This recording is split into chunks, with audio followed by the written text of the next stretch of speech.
सबसे पहले तो सभी साथियों का मैं धन्यवाद करता हूं। आप साथियों ने यहां पे पहुंच के हमारा हौसला बढ़ाया है। मैं अपनी तरफ से आप सबका स्वागत करता हूं और जो मेरी संस्था है मूनलाइट एजुकेशन सोसाइटी और महात्मा ज्योतिबा फुले शिक्षा एवं समाज कल्याण समिति, उन दोनों संस्थाओं की तरफ से भी आप सब साथियों का धन्यवाद और स्वागत।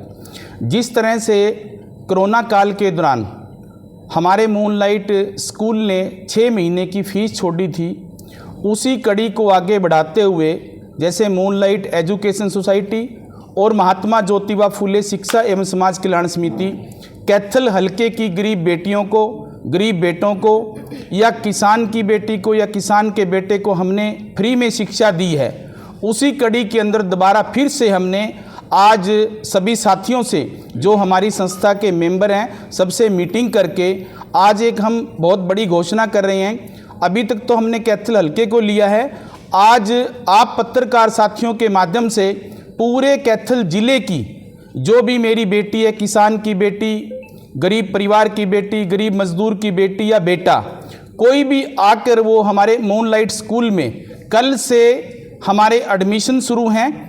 हम 500 बेटियों को कैथल ज़िले की फ्री में एनटीटी का डिप्लोमा करवाएंगे और 500 बेटी और बेटों को फ्री में कंप्यूटर का डिप्लोमा करवाएंगे और 500 महिलाओं को फ्री में पार्लर का डिप्लोमा और 500 महिलाओं का फ्री में सिलाई का डिप्लोमा और 500 युवाओं को और हमारी बेटियों को फ्री में योगा का डिप्लोमा। और इसी कड़ी के अंदर 100 बेटियां जिनके पिताजी नहीं हैं उन बेटियों को हम फ्री में बीएड करवाएंगे।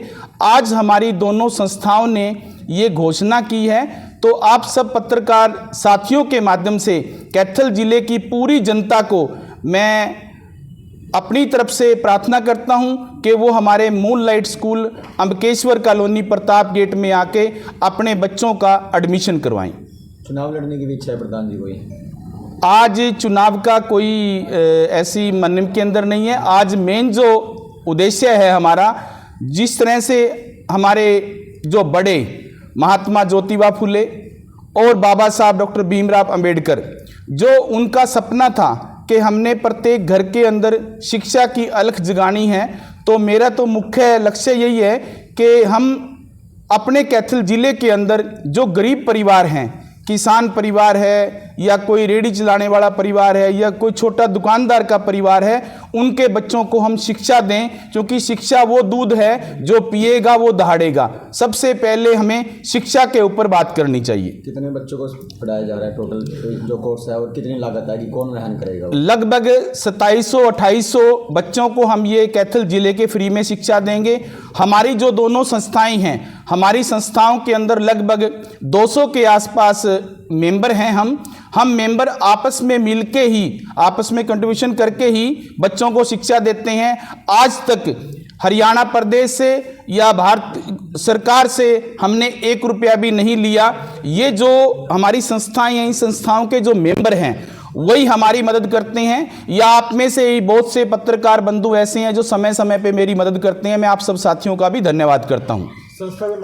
मूनलाइट एजुकेशन सोसाइटी और महात्मा ज्योतिबा फुले शिक्षा एवं समाज कल्याण समिति। प्रधान जी, या कोई इंटरेस्ट वगैरह रखा जाएगा? देखो, इसमें कोई इंटरेस्ट नहीं हमने रखा है। इसके अंदर मान लो कोई ऑटो चलाने वाला है, उसका बच्चा भी एडमिशन ले सकता है, कोई रिक्शा चलाने वाला है, उसका बच्चा भी एडमिशन ले सकता है, या कोई छोटा किसान है जिसके पास 2 एकड़ ज़मीन है, 3 एकड़ ज़मीन है, वो भी ले सकता है, या हमारा जो पूर्व कोई सैनिक है उसका बच्चा भी एडमिशन ले सकता है। सिर्फ कोर्स की प्रावधान है? योगा का डिप्लोमा भी हम करवा रहे हैं, मैंने बोला है। योगा के भी हमारे पास 300 सीटें हैं, एनटीटी की 500 सीटें हैं, कंप्यूटर की 500 सीटें हैं। मैं सब चीज़ें आपको बताई हैं और आपके चैनल के माध्यम से बताता हूँ। अभी थोड़े दिन के बाद लोकसभा का चुनाव आने लग रहा है। लोकसभा चुनाव के अंदर भी जो साथी मुझे देख रहे हैं, सुन पा रहे हैं, मैं उन साथियों से प्रार्थना करूंगा और खासकर कुरुक्षेत्र की लोकसभा में जो जनता है उनसे हाथ जोड़ के प्रार्थना करूंगा कि आप लोगों ने अपने मत का प्रयोग अपनी विवेक से करना है कि आप लोगों के बच्चों के बारे में कौन चिंतित है, आप लोगों के बच्चों को शिक्षा कौन दे रहा है।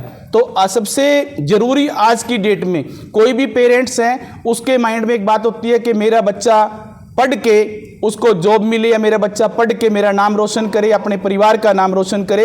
तो मैं आप लोगों के माध्यम से कुरुक्षेत्र लोकसभा की जनता को भी हाथ जोड़ के प्रार्थना करता हूं कि वो ऐसे व्यक्ति को वोट करें जो व्यक्ति आपके बच्चों की चिंता करता हो। किस तरह के उम्मीदवार को करना चाहिए, आप जैसे या किसी और पार्टी के? कौन सी पार्टी के? ये तो सब समय के अधीन है, समय की बातें हैं। तो आपकी समय इच्छा है ये चुनाव लड़ने की अगर पार्टी मौका दे?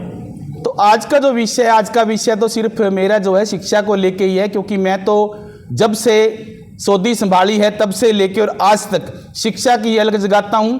आप लोगों के चैनल के माध्यम से बताना चाहता हूं, कोरोना काल के अंदर पहला स्कूल था हरियाणा का जिसने 6 महीने की फीस माफ करी थी। एक कोई स्कूल बता दो या कैथल जिले का कोई भी एक नेता बता दो जो इतने बच्चों को पढ़ा रहा हो, चाहे वो कांग्रेस का नेता है, चाहे वो बीजेपी का नेता है, चाहे वो किसी और पार्टी का नेता। एक नेता कोई मेरे को बता दो। मौके के जो यहाँ के विधायक हैं, मौके के जो मंत्री हैं, उन्होंने कितने बच्चों को पढ़ाया है वो मेरे सामने आके बता दो। आप सभी साथियों को पता ही है कि पालाराम सैनी तो शिक्षा के अंदर अलग जगह रहा है। तो आप सेवा कर रहे हैं, सेवा करने के लिए? वो तो सब हम समय के अधीन हैं। अगर मेरे को मेरी पार्टी मौका देती है तो वो तो बात की बातें हैं, लेकिन आज का जो विषय, आज का विषय यही है कि हमने जो शिक्षा की लो है, जो डॉक्टर बाबा साहब भीमराव अंबेडकर जी ने कहा था, महात्मा ज्योतिबा फुले ने कहा था, माता सावित्रीबाई फुले ने कहा था, उस एजेंडे को हम आगे लेके चले हुए हैं। तो क्या आपको लगता मैं तो, आप जो पत्रकार बंधु हैं, नेता भी आप ही बनाते हो और अभिनेता भी आप ही बनाते हो, तो आप सब के सब ये बात उठाओ, जितने भी मेरे पत्रकार बंधु मेरे सामने मेरे साथी बैठे हैं, कि भाई साहब आप आगे आओ, तो मैं आगे आ जाऊंगा, कोई दिक्कत नहीं है। तो आप कह दीजिए एक बार कि आपका मन है, फिर हम आगे बात रखेंगे। मन बनाना तो आप लोगों के हाथ में है ना। जब जितने भी साथी यहाँ बैठे हैं, अगर आप लोग मेरे साथ कंधे से कंधा मिला के काम करोगे तो मैं पीछे थोड़ा ना हटूंगा। और पालाराम सैनी तो वो व्यक्ति है जो बात बोलता है, हम वो बात करते हैं। तो कौन सी पार्टी से अगर मान लो टिकट की बात आए या फिर मन बने तो? छोटे भाई, मैंने कहा कि आज का जो विषय है वो शिक्षा को लेके ही है, शिक्षा के ऊपर ही आप बात कर रहे हैं। आज कोई भी राजनीति बात मैं नहीं करूंगा।